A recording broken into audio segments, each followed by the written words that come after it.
hilltop stood. I can still see its hanging roofs against the cypress trees.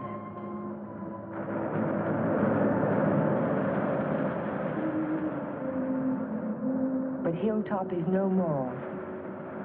There is only a scar of jutting rock where once its windows glittered in the California sun.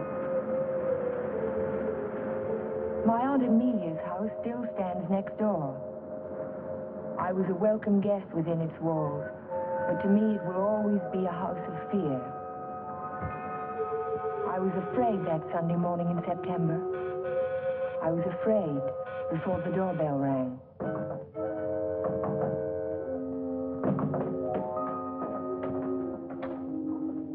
Morning, Ellen. Good morning. Hello, Amelia. Where is he? Where's Cohen? Jeff? Why, what's wrong? It's a wonder you weren't murdered in your bed. Dr. Hartley told me this morning I won't permit him to stay in this house another day. What is it, Major? What's the matter? It's all right. It's all right, Amelia. I'll handle this. Where's his room? It's there, Just leave this to me. I'll take care of Cohen. Cohen! Cohen! Are you in there?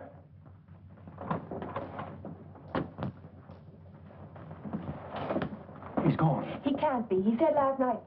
Well, I mean, he must be around somewhere. I'll search the place from top to bottom. Would anyone mind telling me what all this excitement is about? You've been harboring a dangerous man.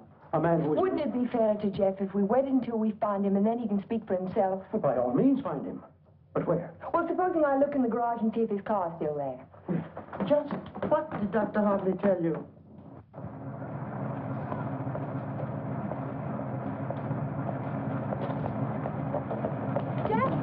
Jeff, are you in there? Jeff! Jeff, are you all right? Major Badger, hurry up! What's the trouble? What's the trouble? What's wrong? Jeff, I'm sitting in the motor. Oh, my.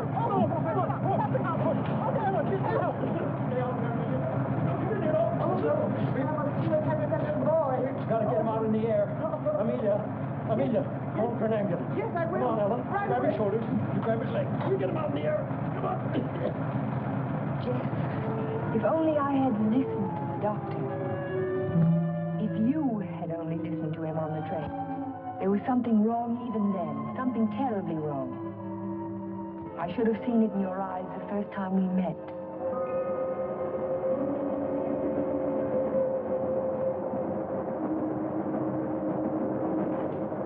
Well, hello, Jeff. Oh, hello, Doc. Patient in Los Angeles, or were you just doing the town? Oh, medical dinner at the Biltmore last night. What have you been up to? I spent a couple of days at the General Hospital. Those dizzy spells again? Nothing serious, I hope. When I need a doctor, I'll come to see you. I was getting some technical stuff for the Veterans Hospital I'm working on. Didn't I hear somewhere that Ben Shepard donated the land for it? That's right. Join me in a cup of coffee? No, thanks. I've just had breakfast. I'll see you later then. Oh, Jeff. Yes? I don't like those recurring periods of depression of yours. Why don't you come in and let me give you a checkup? One of these days.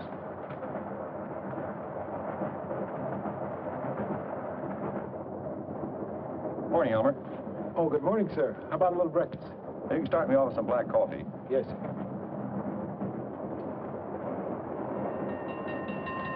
May I? Yes?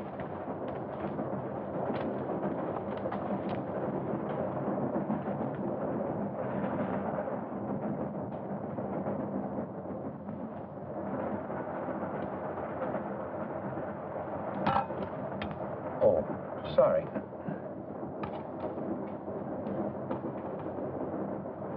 Go ahead, throw it. I've just saved the train from being wrecked. By throwing salt over your shoulder? Oh, by showing proper respect for the powers of darkness. Powers of darkness. What have we here? A disbeliever? Let's see what the tea leaves say about you. Your coffee, sir. Oh, thank you.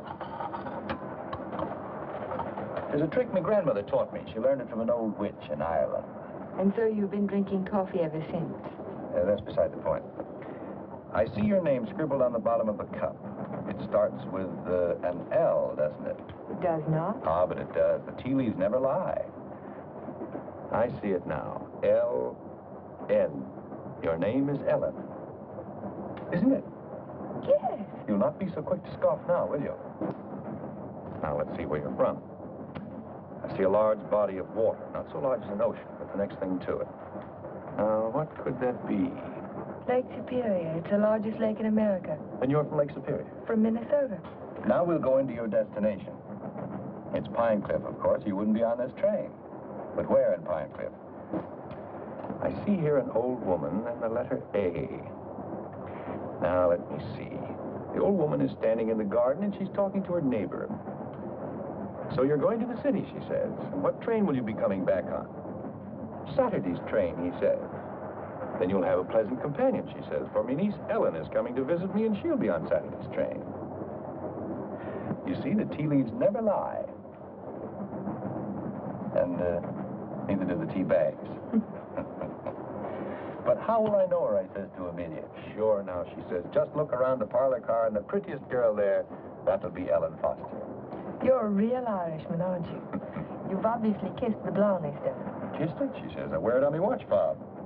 And just from what part of Ireland do you come? Flatbush.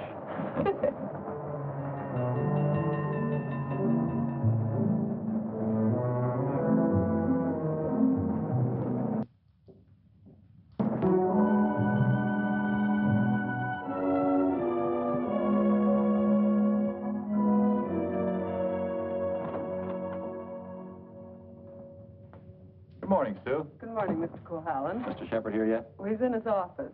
Thank you.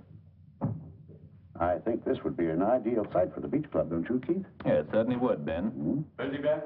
Oh, come right in, Jeff. Well, we bring the road in here and divide this section into 2-acre lots. Hold out this area for the golf course. Hi. How are you, Ben? Hello, Jeff. How was the trip? Fine, thank you. I bought you a little present while I was in Los Angeles. Found it in an antique shop. Hi, Jeff. Parents? It's a map of an old Spanish land grant. Say, that is an antique.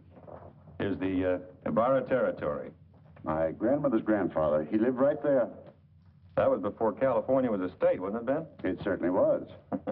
I keep forgetting how long your family's lived here. Only since 1820. Really? Come in. Pardon me, Mr. Shepard. What is it, Mac? Well, Sue told me you were in here. Did you take any blueprints with you when you went down to the city? No, why? Why, the rear elevations are missing. They can't be. I put them in a file Thursday. Well, they're not there now. Well, they must be.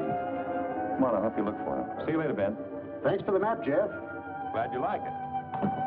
Jeff seems to be getting awfully absent-minded lately, doesn't he? The boy works too hard. Maybe so, but... Say, that's quite a map, isn't it? Oh, it's a beauty. Look, here's our beach. That's the old Spanish name for it, Costa del Rey, the coast of kings.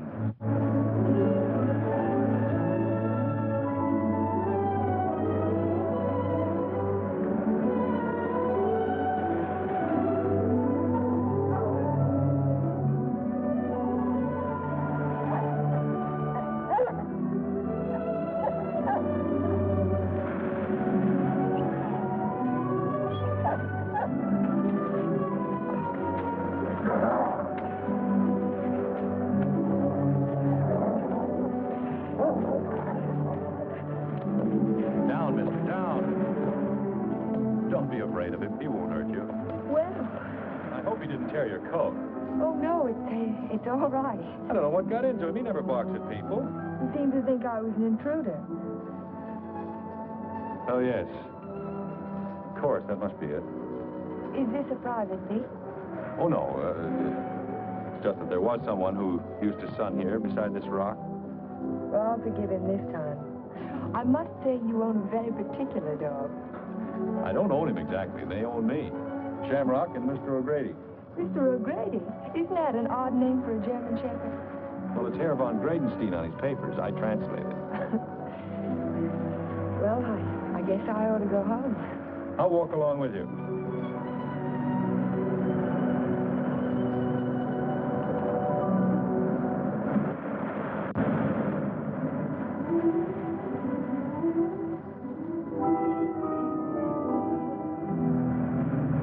What an amazing house. Don't you like it? Yes, I think I do. It looks as if it had wings. As if it could take off and fly across the sea. That's the effect I was striving for when I built it. You built it. My house. Certainly belongs exactly where it is, doesn't it? Yes, I think a house ought to blend with its environment. If it's built in a valley, it should crouch between trees. If it's on top of a hill, it ought to be part of the sky.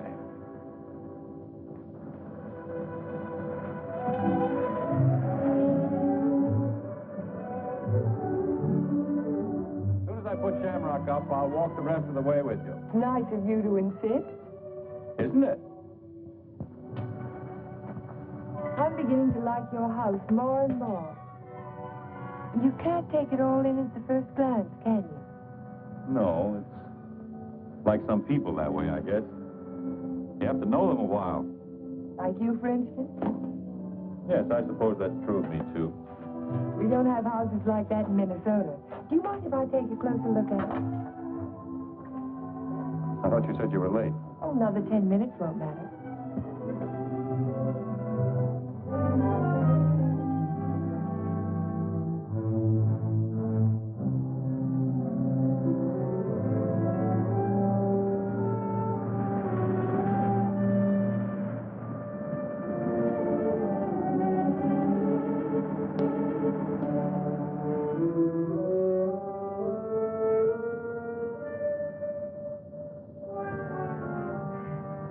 May I go in? Why, of course.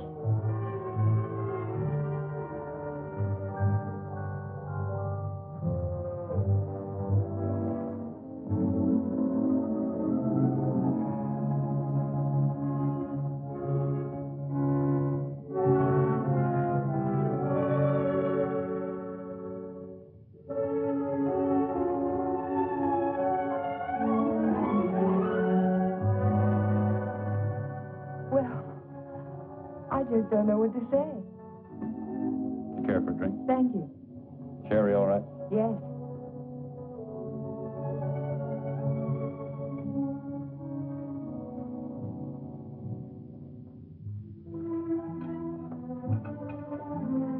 What an unusual picture. By Del Lopez, the Mexican modernist. Thank you. What's it called? Doesn't have a name. What does it suggest to you? Well, it's not real, but then it's not real either. It might be a garden in a dream. Might be. Or he dreamed of the girl who belonged in the garden. That's pretty good. And then she became more important than the garden, and perhaps that's why she's out of proportion. Perhaps she did. Perhaps that's why a woman gets out of proportion to a man. I really don't know anything about modern art. There isn't anything to know about it. It's like music. Its form doesn't have to copy nature to please the senses. Or does it? We were talking about art. I was talking about figures. Are you interested in figures? I have a Sedigliano. You have a what? Sedigliano, an Italian sculptor. I bought one of his porcelains with my first fee. You'd like to see it? Yes, I would. Where is it? Over by the window. Come on, I'll show it to you. This is my good luck charm. It's called Hotai, the Chinese goddess of chance. Sedigliano always...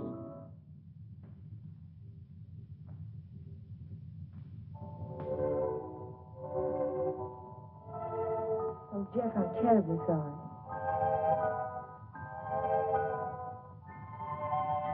Can it be mended? No, it's beyond mending. Oh. Well, Aunt Amelia may be worrying about me. I suppose I should go home. Yes, I suppose you should.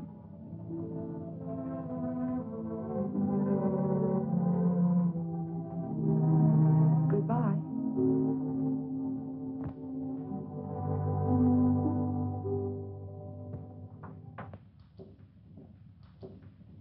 Hello, Miss Foster. Is Aunt Amelia at home? I didn't see her go out. Ellen. Oh, hello, Aunt Amelia. Were you afraid I was lost? No, I was sure you could take care of yourself. But it was getting late, and I was afraid you'd forgotten about the dance at the country club tonight. Of course not. I just ran into Mr. Cohallen on the beach, and I stopped by his house for a glass of sherry. You were inside Hilltop? Why, yes. You don't disapprove, do you? After all, I'm a little old to need a chaperone. But no one's ever been inside Hilltop before, No one. except Jeff. It's funny. He built it for his bride. Then there's a Mrs. Cohallen. No, Vivian was killed the night before the wedding. How awful. Aunt Amelia, Yes, dear. what was she like? Vivian, she was the most beautiful girl you ever laid your eyes on. She was Ben Shepherd's daughter. Ben Shepherd. Ben owns most of Pine Cliff. That's why it was such a perfect match. Jeff was a protege of his, more like a son. And when he fell in love with Vivian, Ben was delighted. Of course, he adored Vivian, especially after her mother. And I shouldn't talk about a mother. It was such a scandal. Poor Ben. Aunt Amelia, you said that Vivian Shepherd was killed. Was it? It was an accident. Jeff told Ben it was bad luck to have a party before the wedding, but Ben insisted. There were so many people there. Jeff and Vivian stole away in her car, and 5 minutes later she was dead in a collision at 12 Mile Drive. You never can tell what private tragedies people have had, can you? I mean, when you first meet them. He seemed so light-hearted on the train. He can be that way sometimes, and next minute he's strange, like never inviting people into his home and never mentioning Vivian's name. I can tell you one thing, we've been pretty worried about Jeff, but the way he's been acting. Well, how would you expect him to act after a shock like that? Seeing the woman he loved killed right in front of his eyes? To wonder he didn't go out of his mind. Don't get so excited, dear. I'm sorry. And don't get too interested in Jeff Cohallen. There are other attractive men in Pine Cliff. Oh, men who aren't... Men who aren't what, Aunt Amelia? Well, after all, he has had a tragedy in his life, and it's only a year ago. Hadn't we better get dressed? Yes.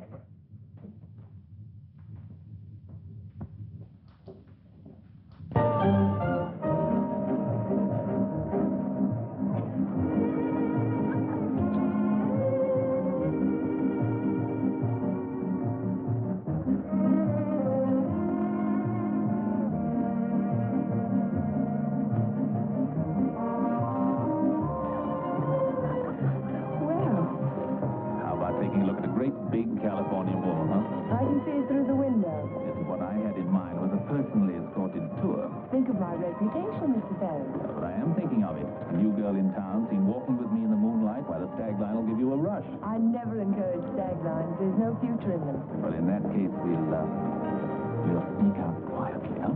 No, thank you. Thank you, but no. Cold climate, Minnesota. Yes, isn't it? Let's go down the bar, Tubby. I see you know our local hero. Charming fellow. Yes, he is. I suppose you fall madly in love with him. Everybody else does. Except you, Mr. Ferris. Oh, I think he's just ducky. Did you children enjoy your dance? It was just ducking. Keith, you must sit down and have a drink with us. I thank you. I'd like to. Hello, Amelia. Hello, hello. Welcome home, Dodo. Thank you. Good evening, Major. This is my niece, Ellen Foster. This is Miss Ferris, dear. How do you do? How do you do? And Dr. Hartley. Why, yes, we met on the train. My name is Ferris, too. You, I know. Oh, Wolf, Major. Now, you two stay right here and don't you move till we get back.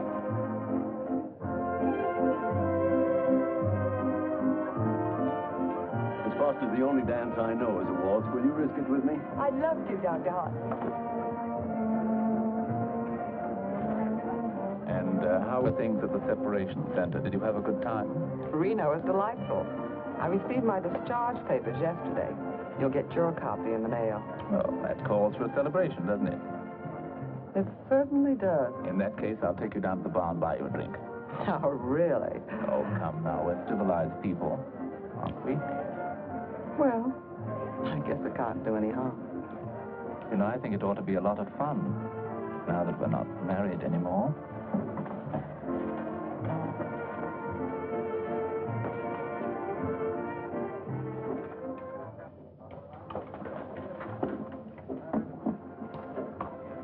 What do you think your chances are?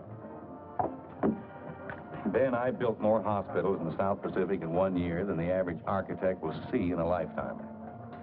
The only competition I'm worried about is Talbot and Talbot. Huh? Not that I can't compete with them professionally, but they seem to know how to play the political side of it. Well, that won't count here. I hope not. Anyhow, I'm indebted to you for a crack at it. I merely suggested that they invite a local architect to submit plans. Jeff, you're looking pretty seedy. Sure you haven't been working too hard? Well, it's been a pretty hectic week, Ben, but we finished up tonight. Plans are all wrapped and ready for mailing in the morning. Hello, Ben, you old darling. Hello, Dodo. Hello, Jeff. There's an admirer of yours looking for you upstairs. Who's that? A girl by the name of Foster. You seem to have made quite a score. Aren't you speaking to me, Jeff? Certainly, Dodo. How are you? Fine. Are, congratulations in order? They certainly are. We're celebrating the new freedom. See you later. Bye.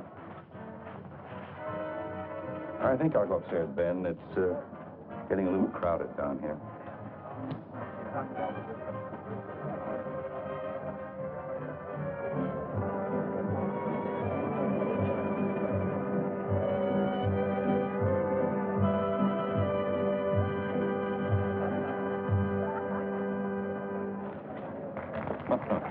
Too long? I'm completely exhausted.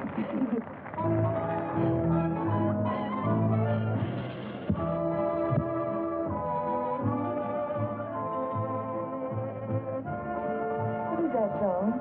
Do you know? It's called Don't Forget Me. Oh, I remember. They played it a lot last year. Yes, we played it last fall. Is something the matter? No, I didn't eat my dinner. I guess you shouldn't drink on an empty stomach. Excuse me.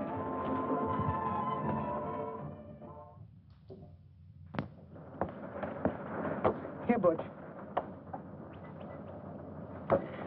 Such a little animal, and yet he's got an appetite as big as mine. Well, Jeff doesn't answer. Oh, maybe he left early. But he looked so worried last night. Well, supposing he's ill and there's no one to take care of him. After all, dear Jeff's a big boy now. Oh, how nice. We're invited to Ben's Fiesta next week. He gives one every year. I think I'll walk over and make sure he's all right. Who, Ben? Oh, you mean Jeff?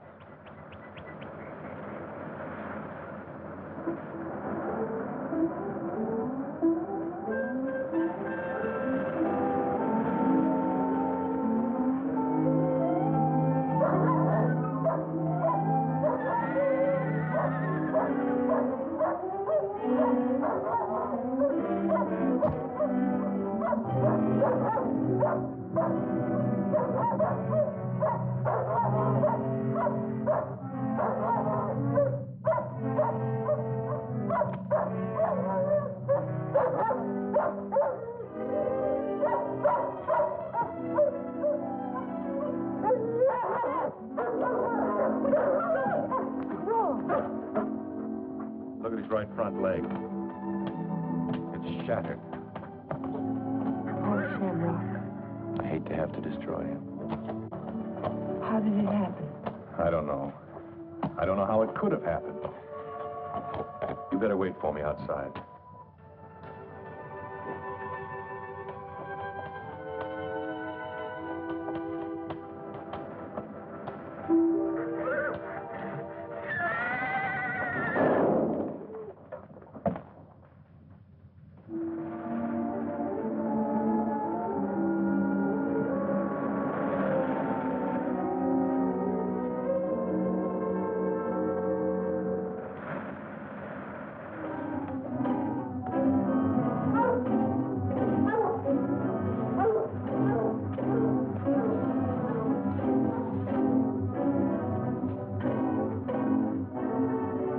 Which way he went? Who? The man. What man? He was hiding in the bushes. Didn't you see him? No. I only saw some branches move, that's all.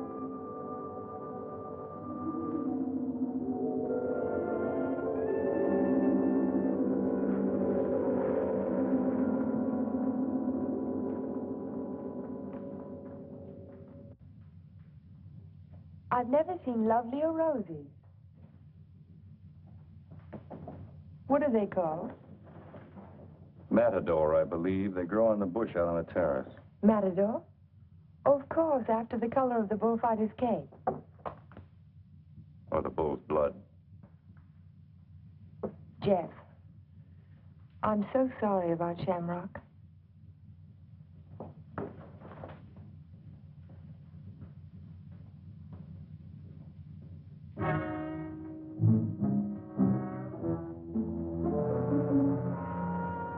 Helen, you better go now. You're not safe with me. Do you understand? I suppose I don't want to be safe. Please go now. I'll call you later. All right, Jeff.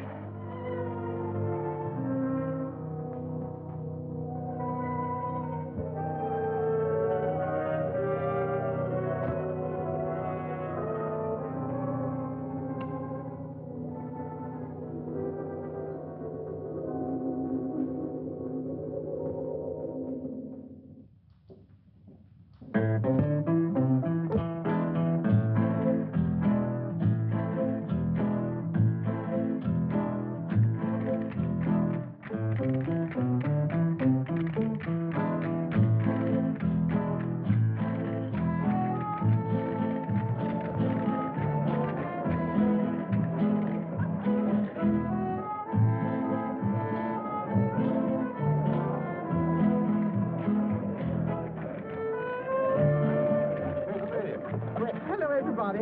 Ben, this is a wonderful car. Oh, thank you, Amelia. Tell me, have you seen the Major? Yes, he's right over there. Thank you. Excuse me, please. Will you excuse me, please? All right, Ben. Major, I wonder if you could tear yourself away from these charming people and come and speak with Mrs. Atkinson. She's dying to talk to you. You know, for a woman 90 years of age. Go ahead, tell me. What does a certified public accountant do? Especially a pretty certified public accountant. I compile actuarial tables for an accident insurance company.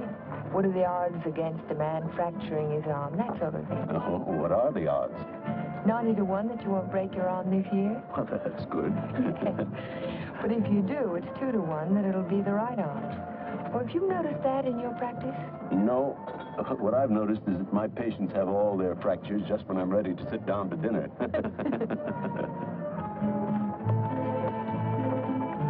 Hey, you. Come here, man. I want to talk to you. Si, senor. Didn't I see you around my place last week? Me? Me no, senor. I'm sure I saw you hanging around my stable. Me? No, senor. Some other fellow, but not me. Just a minute. All right, go ahead. Well, I wonder what that was all about. Oh, the morning after the dance, I went over to see if Jeff was all right, and there was a prowler behind a bush.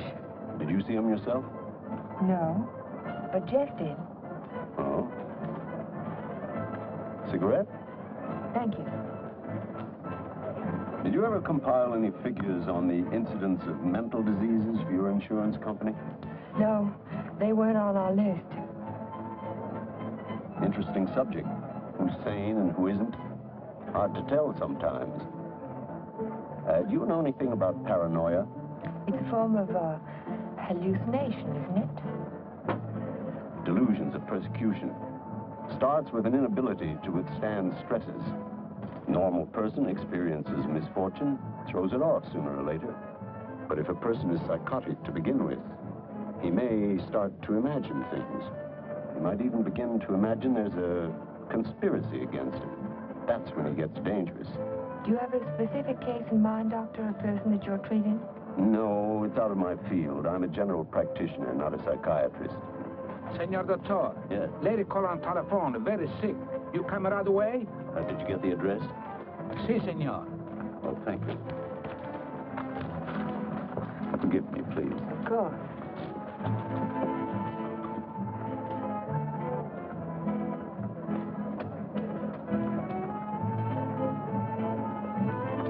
Are you sure, Jeff? Ben, I'm positive it was the same man. Well, I'll talk to him if you want me to, but you know how it is with those fellows. They all look alike if you don't know them. Maybe you're right, Ben. So the guy gets up and he says, Keith, you take a powder. Oh, the guy was bigger than I. What can I do? same thing happened to me, only he wasn't so tall. Oh, I remember all too well. For that evening. Excuse me, honey. I'll be back in a while. Certainly. Because the rest of the committee feel that a local architect should have the job. Ben, may I see you a moment? Surely. Excuse me, Jeff. Certainly.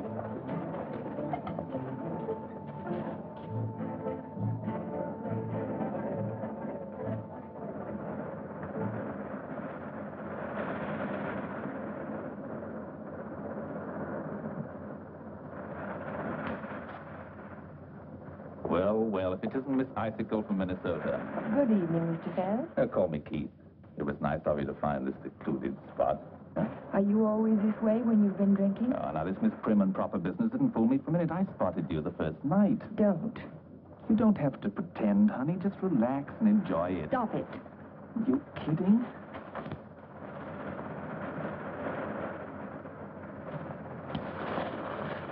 Jeff. Hello, Galahad. Been playing Peeping Tom? Get out. Don't be ridiculous. As I was Would you saying, mind honey, leaving us alone? Jeff, please I'd like to don't. have a few words with him. Privately. If I ever catch you around Ellen again, I'll run you out of Pine Cliff. Galahad, you frightened me. I'm warning you, I mean it. Keep away from her. I know too much about you. So what? You'll never open your mouth. That's the beauty of it. It's your story, and you're stuck with it. I don't have to open my mouth. I can close yours. What are you two boys arguing about? What does anybody ever argue about? Politics. Oh, politics. Keith, will you do me a favor? Dr. Hartley had to leave on an emergency call. Will you see that Dodo gets home? She has a little headache. I'd be glad to. Ben, don't you think maybe I'd better? Look, I pay her alimony. I'll take her home.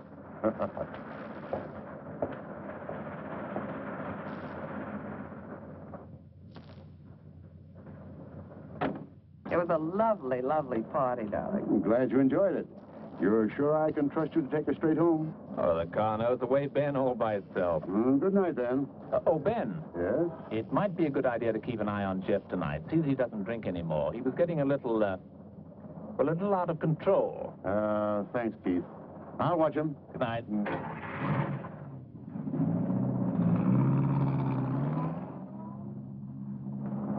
Still cutting the lad's throat, I see. An inch at a time. Every little bit helps. Help what? Or is it just pure meanness on your part? Don't be stupid. Ben hasn't any heirs, has he? All that money and not even a second cousin. Suppose he should take a notion to leave it all to Cahalan. Where would I be? Out in my ear the day after the will was filed. Well, you don't think he's going to leave it to you, do you? No. No, I'm voting for charity, with Keith Ferris as administrator of the estate. What would you think of a Vivian Shepherd Foundation for something or other? That turns even my stomach. You were in the cavalry, weren't you, Major? Well, I'd like to ask you a question. Can a horse break its leg in its own stall? What's that? You think it's a chance in a million? No, I was just computing the odds on an accident that happened last week. Well, thank you very much for the information, Major.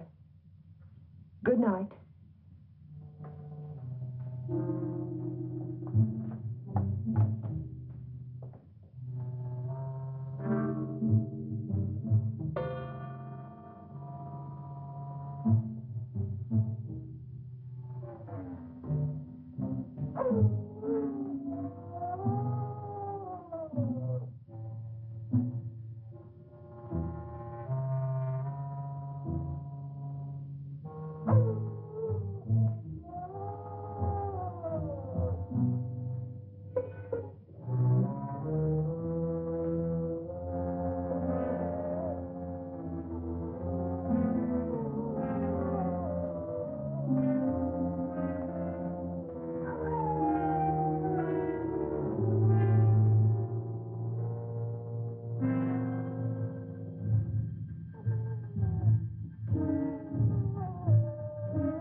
I heard it too. Could you tell where it came from? No. It's around here someplace, but I can't locate it.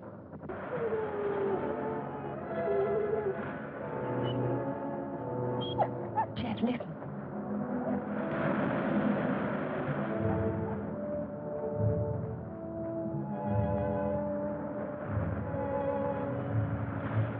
What's the matter, mister?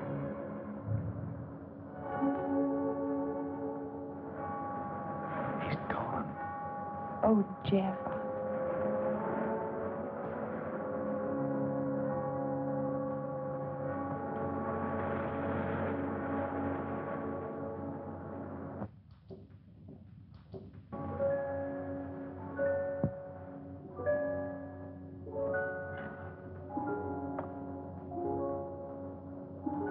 Well, that's about all we can do tonight.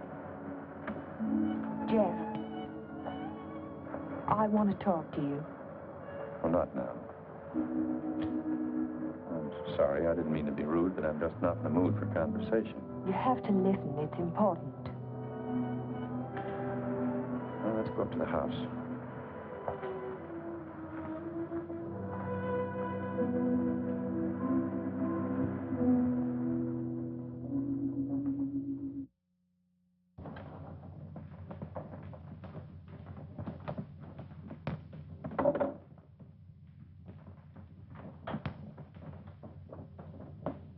All right, let's have it. I talked to Major Badger tonight. He can't understand how Shamrock could break his leg in his own store. Well, he hasn't anything on me. I can't understand it either. Unless it's bad luck. Don't call it luck, Jeff. What would you call it? I'm not sure. A few days ago, this rose was on your matador bush. It was alive and beautiful. Now it's dead. Was that bad luck, or was it cause and effect? You picked it, so it died. I didn't pick it. The whole bush died overnight for no reason. There must be a reason. There's always a reason for everything. Is there? Maybe you can give me a reason for this. Take a good look at it. It looks different. Is it the way the light hits it? It isn't the light, it's the colors. Look at it again. Oh, I see what you mean. They faded, haven't they? All the life's gone out of it. Your rose bush died. Your painting fades. But have you ever had a common, ordinary fall, Jeff? What do you mean? 65% of all accidents are falls. Falls down a flight of steps, falls out of a tree, falls off a ladder, or in a bathtub. But nothing of that sort ever happens to you. It's too ordinary. Your kind of accident has to be unique. What are you driving at? Your bad luck, Jeff. It's a little too bad to be true. Your porcelain figure fell off the table while nobody was in the house. Shamrock broke his leg while he was in his own stall. Now your picture fades. It's too bizarre, Jeff. The impossible can happen, but not over and over again. Are you trying to tell me they didn't happen? No, they happened all right, but it wasn't luck. Can't you see the pattern that runs through all your accidents? Shamrock, Mr. O'Grady, your picture, your statue, your rose bush, and the collision on the highway last year. That's when it all began. 6 accidents, and every one of them killed something you loved. Do you know what the mathematical odds are against a run like that? 1 billion to 1. Are you telling me they weren't accidents at all? No, I'm only trying to tell you that lightning can strike twice in the same place, Jeff, but not 6 times. You mean you think that all of these things have been planned by someone? Someone who hates you, who's trying to destroy you. Who could it be, Jeff? I don't know. We'll find out. We'll go back to the beginning, the night that Vivian was killed. We'll talk to the policeman who reported the accident. We'll find the garage they took the car to. We'll ask 1,000 questions about the accident and about Vivian. Ellen. We'll start tomorrow morning. We'll look for witnesses. Ellen, wait a minute. Perhaps the ambulance driver will remember something. I'll find him and I'll talk to him. You won't talk to anyone. Well, why? Why won't I? Because I don't want you to. But, Jeff... Listen to me. I don't want you asking questions. I don't want you investigating anything. This is my affair. I'll handle it my own way. I was only trying to help you. Well, now you've let me know where I stand. You don't want any help from me. All right, then, do it your own way. Ellen, listen to me. Just don't let any black cats cross your path. And if you see a horseshoe, pick it up and spit on it and throw it over your shoulder. That ought to take care of everything. Ellen.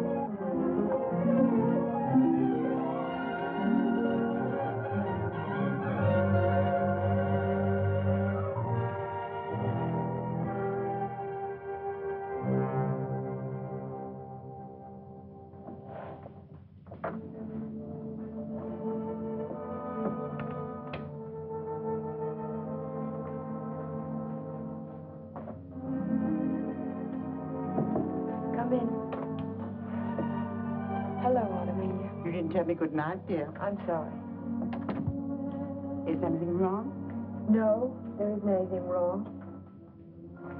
There isn't anything right either. I saw you come home. You were at Jeff's again, weren't you? Yes. I don't want you to think I'm an old busybody, but I'm all the family that you have, and it would help you to talk to someone. What is there to talk about? He doesn't love me, he never will. He's in love with a memory. I tried to warn you to be sensible. Sensible. I love him. I've got to help him if I can, whether he likes it or not. I know. Good night, dear. Good night, Aunt Amelia.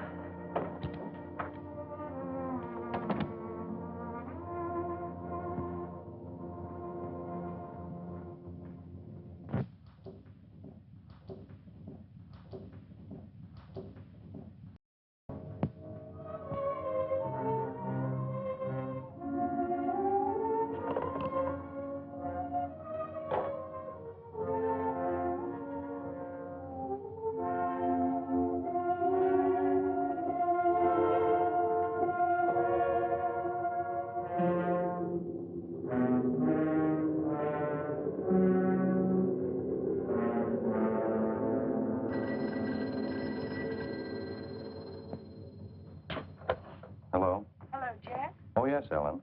I've taken your painting to an art shop. You did what? I found out some very important information. If you come over tonight, I'll tell it to you.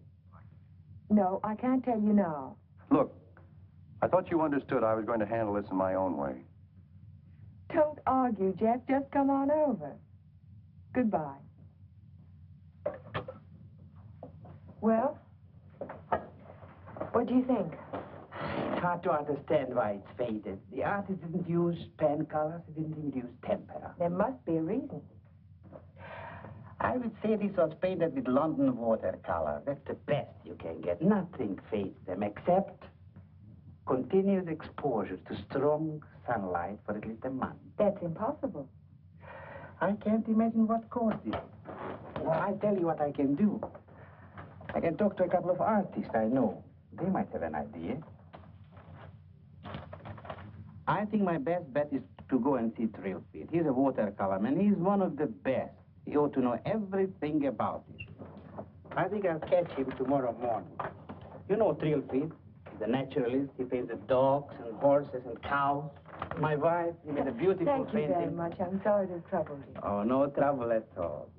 Oh, Miss Foster. Yes? I just remembered something. Years ago, I framed some pictures for a painter by the name of Torres, Vicente Torres. One of the paintings was an old lady playing the guitar. It was a watercolor. And it faded? The man who bought the picture took sun lamp treatments that winter, and he took it on a couch right under the painting, and he was mystified why the color faded. So Vicente found out that the rays from the sun lamp broke down the pigment.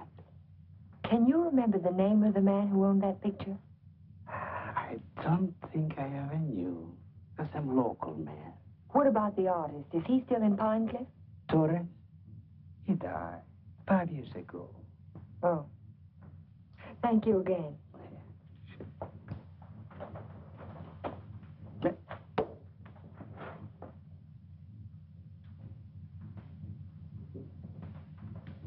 Very strange.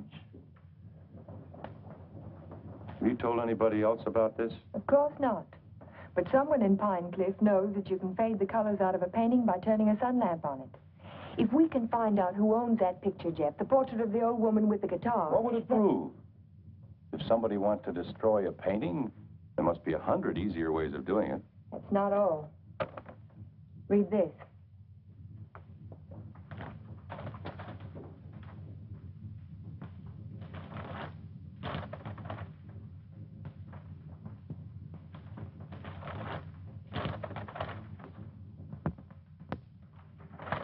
Arsenic? In the soil underneath the matador bush. I dug it out this morning. Enough arsenic to burn out the whole root system. It didn't get there by accident, Jeff. Someone put it there. Someone who knows how to poison a rose bush. Or a dog. Or a man's life. Would you really like to help me? You know I would. Then forget it. Forget the whole thing. But there was poison in the root system. The chemist told me. You never saw the chemist. You never heard of a portrait of an old woman with a guitar. Do you understand? No. No, I don't understand. Jeff! Jeff! Your house. Look out the window. I saw it from upstairs. What? It's burning.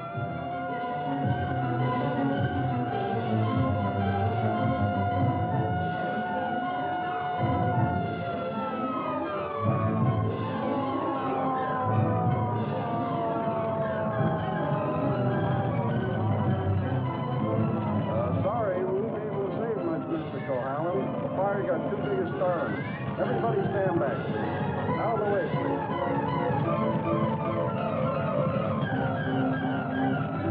Hello, Jeff. A lovely fire, isn't it? You know, you can see it for miles. Jumped right in my car and drove over. Wouldn't have missed it for anything.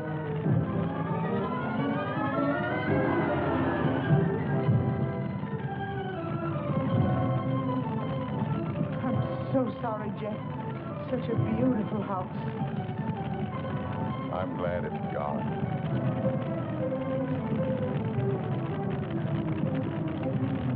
Be sure to tell Jeff that he's welcome to come and stay with us as long as he likes.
No, he hasn't come in all day. Try to locate him, Mr. Foster? Yes, I did, but he left the house early this morning. Well, wait a second. Here he is now. Good, good. Have him come right in. Mr. Shepard wants to see you. So I hear. He'll be right in. Thank you. He's here now, Stacy. Hello, Ben. I didn't mean to keep you waiting. It's quite all right, Jeff. I'm terribly sorry about what happened last night. I know you are, thanks. I wouldn't bother you about anything today ordinarily, but Mr. Rogers here just came to town. Stacy Rogers, chairman of the hospital committee. Oh, of course. How are you, sir? Glad to know you. This is the Jeff Cohallen I recommended to you. Yes, we examined your plans last night, Mr. Cohallen. Good, clean, modern lines. Thank you. I'm sorry we couldn't give you the job. You couldn't, what? I was just about to tell you, Ben. We decided on Talbot and Talbot. You did? Well, this is a surprise, Stacy. Which was it, Mr. Rogers? Politics or stupidity? I beg your pardon. If they'd given it to Magruder or Chesney and Pike, I wouldn't have said a word because I know the boys would have gotten a good, modern hospital. But Talbot and Talbot haven't had a new idea since Burnham did the Flatiron Building. Oh, now, take it easy, Jeff. Oh, they're not architects. They're political finaglers. Maybe you can tell me just one detail in their plan that was an improvement over mine. Name just one. Young man, your attitude doesn't deserve a reply. But since you're a friend of Mr. Shepard's, I will say to you that no member of the board, myself included, could understand how a reputable architect would submit his design for an important building with no interior detail whatsoever. No detail? There were 17 blueprints of the interior, right down to the placement of the operating tables and surgery. You may have drawn them, young man, but you didn't send them to us. There were no interior details? None at all. Could they have been misplaced somewhere in your office? Not possibly. The sealed packages were opened in the presence of the entire board. Maybe you misplaced them, Jeff. You know how absent-minded you've been. Suppose you can find the duplicates. Would the board be willing to reconsider? That's impossible. The contract has already been awarded.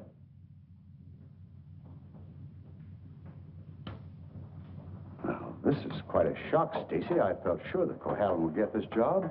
Oh, I'm sorry, Ben, but you understand my position. Jeff, you weren't going home without me, were you?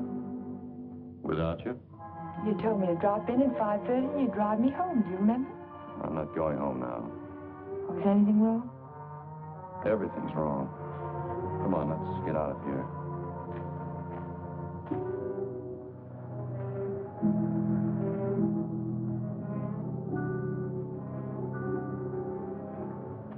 It's dreadful.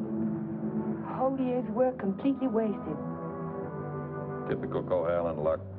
Don't keep calling it luck. Supposing someone took those plans out of the office and wrapped the package over again. Who'd do a thing like that? Keith would. He hates you. He hates everybody. There's something twisted inside of him. It would take a psychiatrist to explain it. And why does Mr. Shepard keep him on at the office? Doesn't know what he's like. Dodo must know. She acts as though she's still in love with him. There are women who love men like Keith. Take a psychiatrist to explain that, too. It's getting kind of late. I'd better drive you home.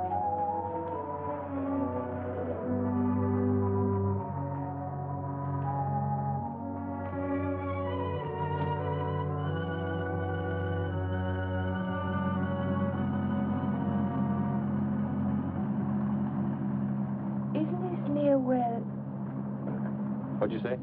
Nothing. Drive faster, will you, Jeff? I want to feel the wind in my face. All right.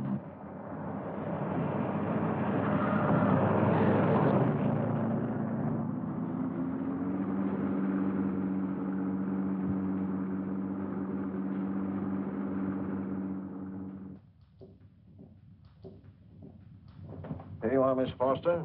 296 Hall Street, Fall River, Massachusetts. Thank you very much, Sergeant. Just one thing more. The accident happened on 12 Mile Drive, didn't it? That's right. Just 3 miles from Pine Cliff. Thank you very much. Traffic Department. Miss Foster. Who? Just a minute, please.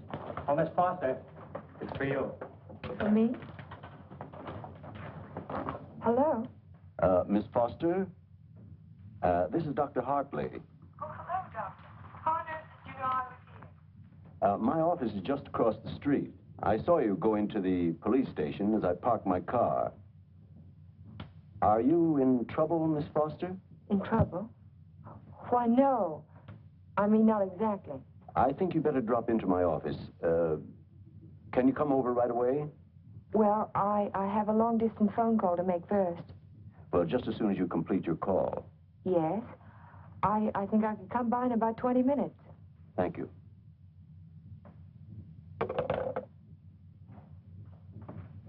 Thank you, Sergeant. It's all right. Miss Foster. Hello, Dr. Hartley. Come in. Come in. I was startled when you telephoned me at the police station. Well, I'm very glad I spotted you when I did. Why did you ask me if I was in trouble? Well, the fact is, I'm in rather an awkward position. But your aunt is getting along in years, and I didn't want to disturb her unduly, so I thought it best to discuss this matter with you. Sit down, sit down. Thank you. Yes, Doctor? Since I'm your aunt's physician, I feel it's my duty to inform you that she isn't safe. That neither one of you is safe, for that matter.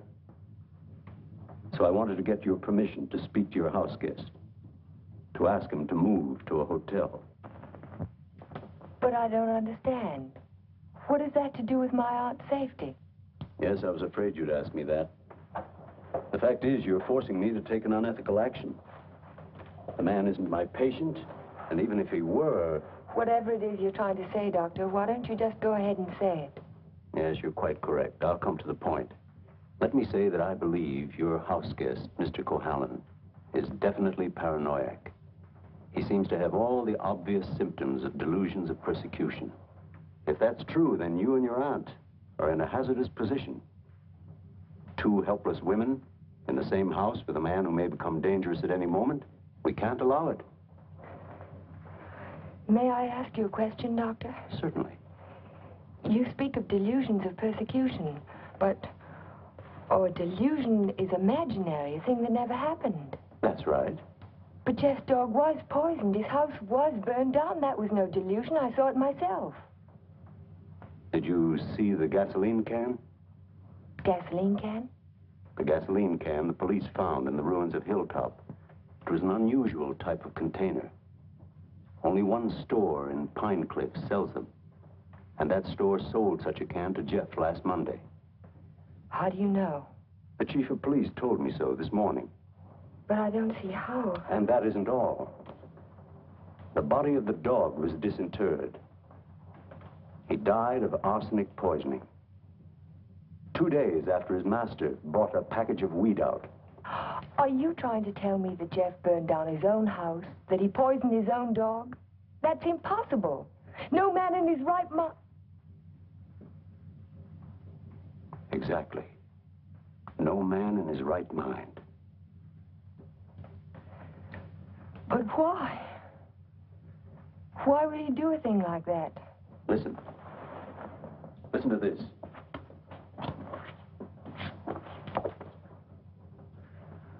Once the feeling of guilt is firmly established in the subconscious, the patient may do injury to himself as a form of penance or self-imposed retribution. Such actions may be taken without conscious volition and will often disappear entirely from the memory stream, so that the patient is later unaware that his injuries were self-inflicted. That's my theory, that Jeff is suffering from feelings of guilt, and he's unconsciously punishing himself for it. Guilt? You keep talking about guilt. I don't understand you. What is he guilty of? His fiancée was killed in an automobile accident a year ago, and he was at the steering wheel at the time. It would be an unusual man who didn't reproach himself under those circumstances, even if he was blameless. And if he thought he was responsible for the death of the woman he loved, if the thought began to prey on his mind, it's rather an obvious theory, isn't it?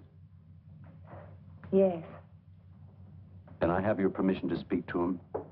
I'll be as tactful as possible. No, not yet. Not until Friday. Friday? I've got to have time to think about it. I'll be very careful, but promise me you won't speak to him yet. Well, I can't force my opinions on you, Miss Foster, but I must emphasize as strongly as I can that delay can be dangerous. Extremely dangerous. I'll be very, very careful, Dr. Hartley. I hope you will, Miss Foster. Thank you.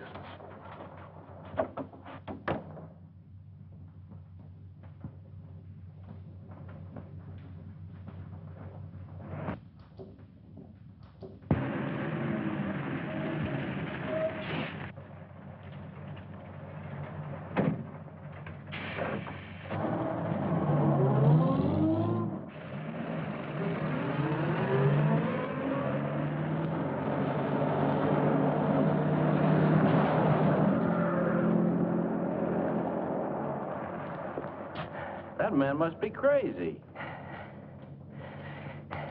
Thank you very much.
Jeff. Hello.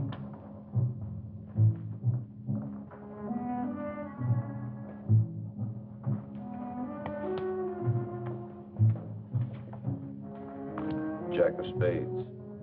Is that bad luck? Like a black cat? A dead man's card. Oh? Is there a card for a dead woman? The queen of spades. I almost drew it this afternoon. Oh, what happened? Oh, I just gotten off the bus and was waiting to cross the street and a car nearly ran me down. It almost seemed to be trying to. Did you see the driver? No, I was too busy trying to get out of the way. What kind of a car was it? A green convertible. Like yours. Except the top was up. You've got to get out of here, Ellen. You've got to get out of Pine Cliff right away. Why, Jeff? Because something else is going to happen. I can feel it. It might happen to you. I'm not going to leave, not now. I'm warning you, Ellen. It's no use, I'm not going. You're asking for trouble. Am I? And I'll really ask for it.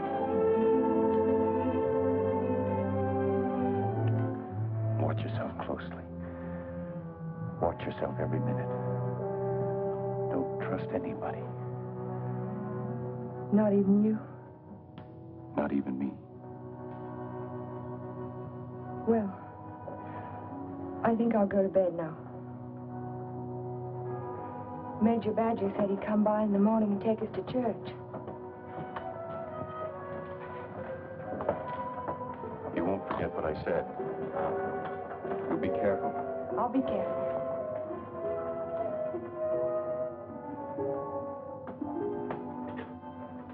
Jeff. Yes? How long have you known Dr. Hartley? For years, ever since I came to Pine Cliff. Has there ever been any bad feeling between you? No, why should there be? Well, he thinks that the shock of Vivian's death might have affected your mind. He thinks that you might be paranoid. But you don't think so, do you? No.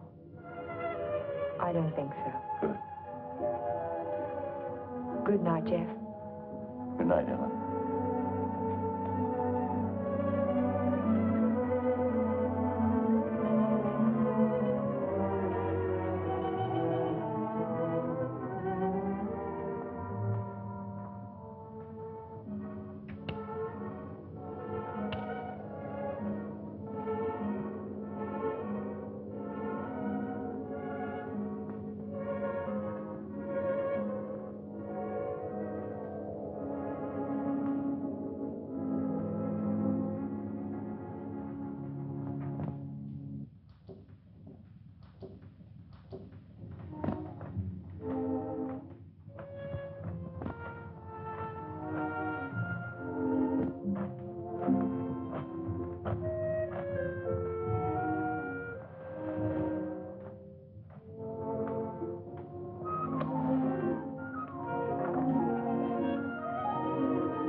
had to see you again.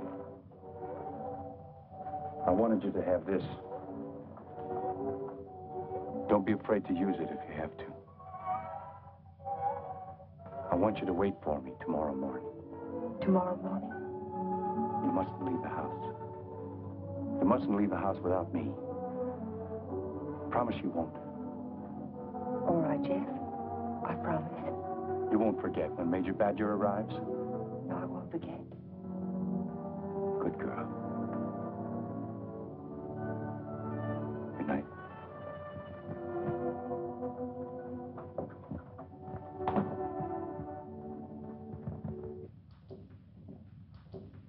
Next morning. I can still smell the fumes of the gasoline as we pulled his body from the car. But somehow it didn't quite ring true.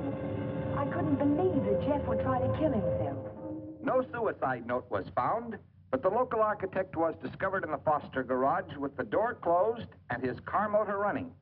He was immediately removed to City Hospital, where latest reports from Dr. Raymond Hartley advised that Cohalan is now definitely out of danger. On the national scene, Congress resumed its discussion of the Morse-Conlon bill today. Labor spokesmen have announced that they will request an amendment guaranteeing...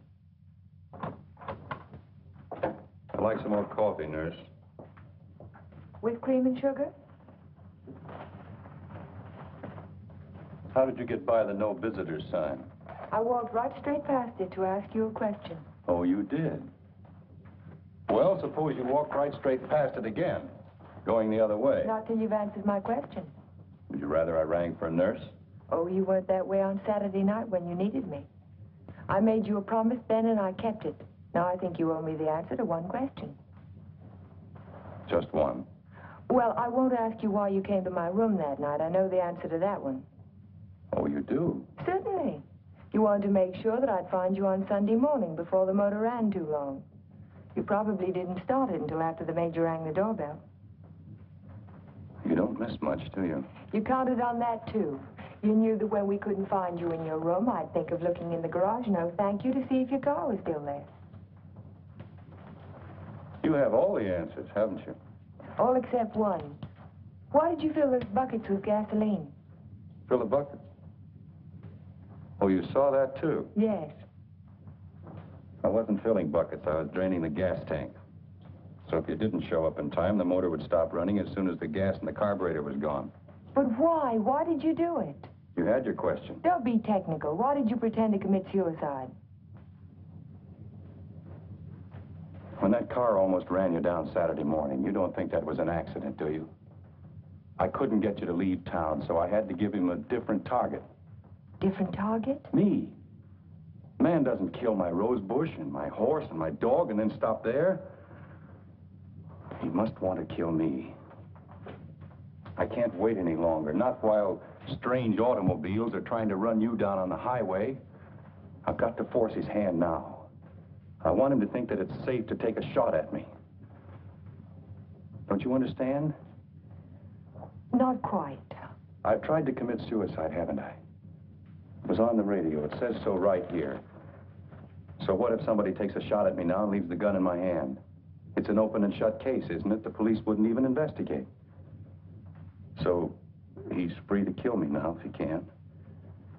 Doesn't have to hit around the edges anymore. But keep away from me. Don't stand too close to the target. Is that why you wanted me to leave Pine Cliff? That's why I want you to go home now and stay there. Lock the doors from the inside. If you have any visitors, don't let Aunt Amelia out of your sight. Don't trust anyone. Where will you be if I want to find you? I don't know, but I have to get out of here. I can't wait for him to make the next move. I've got to get out and go after him. You say the exhibit was in 1939? The summer of 39. I ought to have that catalog somewhere.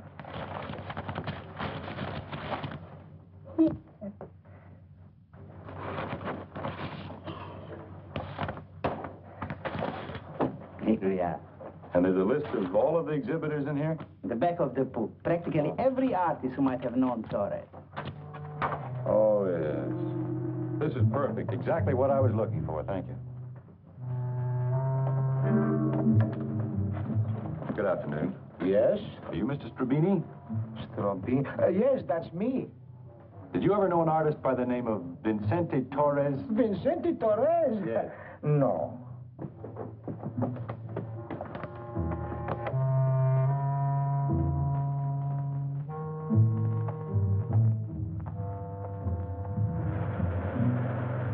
Vincente Torres? Certainly I knew him well. Watercolor man. No sense of depth. Do you recall a painting he did, a portrait of an old woman with a guitar? An old woman with a guitar? Don't believe I ever saw it.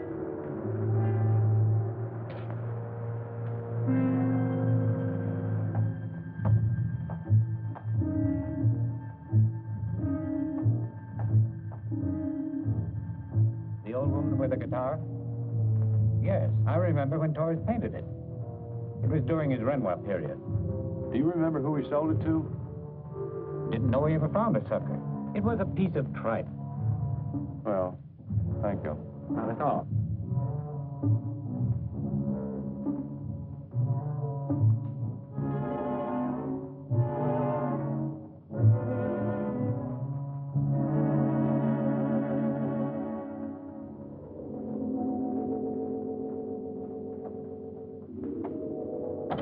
Why, Mr. Cohallen, Hello, Sue.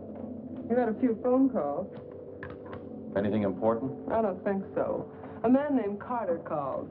Said he was a friend of an artist that you knew. The name sounded like Boris. Was it Torres? Well, could be. Did he leave a number? No. He said he'd call back around 6. What's after that now? When Mr. Shepard's anxious to see you. He's still in the office. Okay. Shepard Estate. Oh, yes, just a minute. Mr. Carter. Hello? Yes, that's the man, Vincente Torres. Do you remember a watercolor he painted, a portrait of an old woman with a guitar? You do? Do you remember who bought it? You're absolutely certain? Oh, thank you.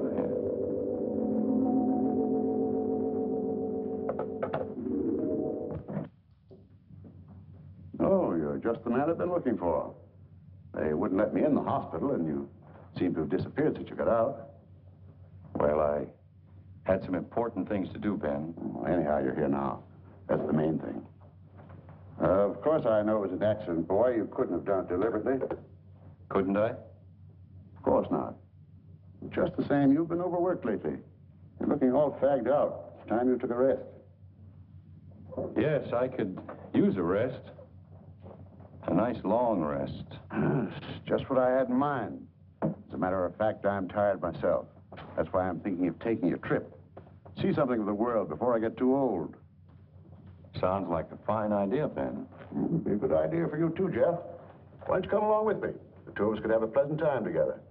Leave all our worries behind and take things easy for a while. What kind of a trip were you thinking of, Ben? I haven't made up my mind. Where would you like to go? Oh, an ocean voyage might be nice. If the ship had a low rail and a long drop to the water. Or Niagara Falls might be handy, or the top of the Empire State Building. Don't talk like that, Jeff. Don't even think of such things. I wasn't thinking of suicide, Ben. I don't expect to jump. I expect to be pushed. You're crazy, Jeff. You're talking like a paranoiac. Where did you get that word, Ben? Did you read it in a book, complete with all the symptoms? I'm only trying to help you, but if you're going to take this... Sit down, Ben. Sit down and listen. You had all the tools to work with, didn't you? Your ranch hands who think you're a king will do anything you tell them to. I was out your place yesterday, Ben, looking for Pedro. They told me he didn't work for you anymore, hadn't since the day after my house burned down. You let him go, didn't you? After he'd done his job. I'm beginning to think the doctor's right. I'm beginning to believe you do have delusions of persecution. Paranoia, Ben. You learned the word. Use it. When did you first plant the idea in Hartley's mind? Did you say, I'm a little worried about Jeff? And tap your finger on your forehead? Jeff, I'm not going to talk to you any longer. You're not in your right. Not while you're in your present mood. I wouldn't do that if I were you. You haven't answered my questions, Ben. Are they too difficult? Let's see if you can answer an easy one. Whatever happened to that painting that used to hang in your living room, the portrait of an old woman with a guitar? Wasn't in the living room. It was in my study. Why? When'd you get rid of it, Ben? After it faded? After you found out what a sun lamp can do to a watercolor? You want to know who put me on your trail? You did yourself. When you tried to convince me I couldn't trust my memory anymore. I hate to say this, Jeff, but you can't trust your mind anymore. Can't I? I made a written list the night I wrapped the hospital plans to make sure nothing was left out. And 17 blueprints were missing when the package was opened by the state board. No one could have tampered with that package but you. No one else knew it would be on my desk overnight. I didn't know anything. Yes, you did. I told you. At the country club. You wanted to destroy my faith in my work, didn't you? It was the only thing I had left. Oh, Jeff, this is ridiculous. That's what I thought at the beginning. But once I began to suspect you, it all fitted together. I even remembered that your foreman was in the store the day I bought the can of gasoline. That gave you an idea, didn't it? Yes. It gave me an idea. How do you like your own medicine? How do you like waking up every morning wishing you were dead? Then you don't deny it anymore. No. I'm glad you found out. Because you can't do anything about it. Go tell somebody I poisoned your dog. Go say I burned down your house. You know what they'll think, don't you? They'll think you're crazy. I don't care about the others. It's what you think that's important. You've been like a father to me, Ben. In a funny kind of way, you still are. What made you change? What made you start to hate me? Was it Vivian? You killed her. I did everything for you that one man can do for another. And how did you repay me? You murdered her. Not murder, Ben. Not murder. A drunken man at the wheel of an automobile. What is he if he isn't a murderer? Go in there. Can't go in there. No. Ellen, what are you... Jeff. Mr. Shepard, this is Mr. Nelson of Fall River, Massachusetts. Last year, he was driving through California, and when he reached Pine Cliff, he had an accident on 12 Mile Drive. Is this the man who was driving the car in which the girl was killed? Well, you said not to say anything when you paid my damages. Go ahead, answer. No. No, it wasn't. It was that fella back there.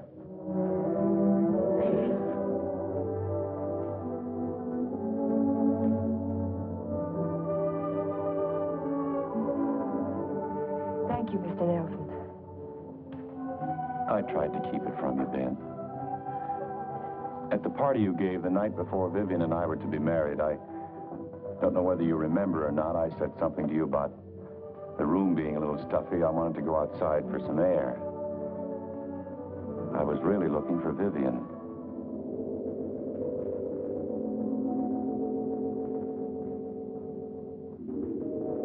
I found her, all right. I heard them talking to each other. It wasn't anything new, Ben. It had been going on for years, all the time I was overseas. He was telling her why he'd never marry her. He couldn't. Dodo wouldn't give him a divorce. So she said, we'll run away without a divorce.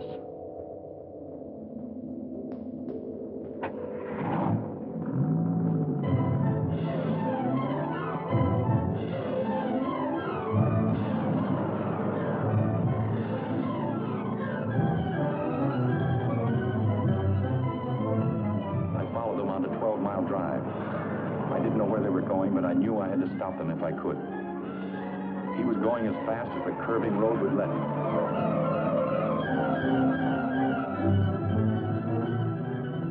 I tried to catch him, but he was driving like a madman. We were coming to the fort where 12 Mile Drive meets the highway. I saw a car approaching on the main road. Ferris didn't see the other car. I knew what was coming, but there was nothing I could do to stop it.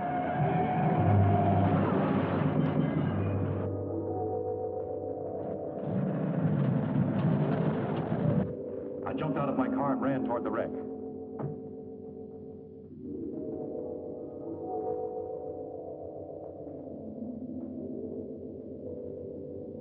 He said, do something for her. But there was nothing anyone could do for Vivian. There was only one thing left to do for anybody. I told him to take my car and get away from there. I didn't want you to find out how she died, Ben, or what she was really like.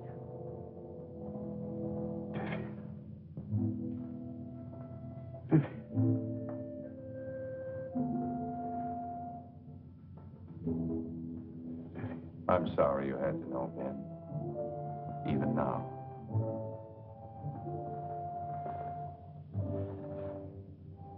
Vivian, I always gave you everything you wanted from the time you were a little girl. You were all I had after your mother ran away. She was no good. I never told you that, did I? Your mother was no good. Now you want to run away, too. You're just like her. The same bad blood. Jeff, he thinks I know. I won't go through that again. I'll kill you first. I'll kill both of us. My shoulder. Ben, put down that gun. Put it down. She ran away. She ran away from me. Call Dr. Hartley. Well, you finally fixed me with the old man, didn't you? Never get any of his money now. He's as nutty as a squirrel. Now get out of here. Get out of Pine Cliff. If I ever see you again, I'll kill you. Dr. Hartley, this is Ellen Foster. Will you come over to Mr. Shepard's office right away? Yes, it's urgent. Thank you. It's all right, Ben. Everything's going to be all right.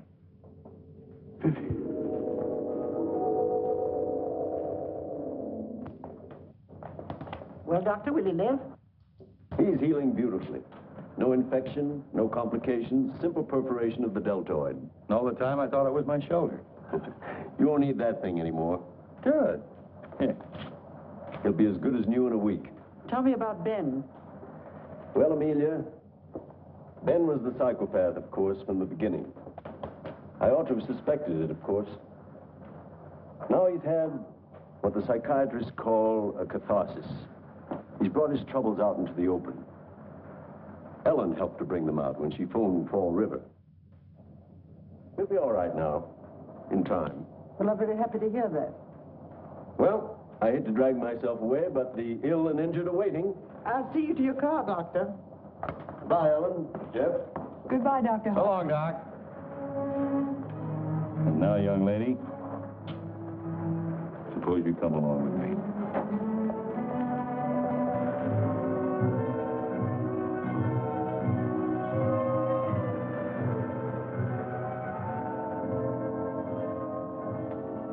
Ellen, Yes, Jeff? there's something I've been wanting to ask you. Yes, Jeff? How in the world did you ever find that fellow from Fall River? Oh, I found him in the traffic accident records at the police station. What made you think of him? The way you drove your car on 12 Mile Drive the other night. You could never have driven so recklessly with me if you'd been at the wheel when Vivian was killed. Not on the same road in the same place at the same time of night. You're pretty smart, aren't you? No. Yes, you are. You're very smart. No, I'm not. Oh, yes, you are. No, because I thought that you loved her. I thought you loved her all the time. I never really loved any. But you.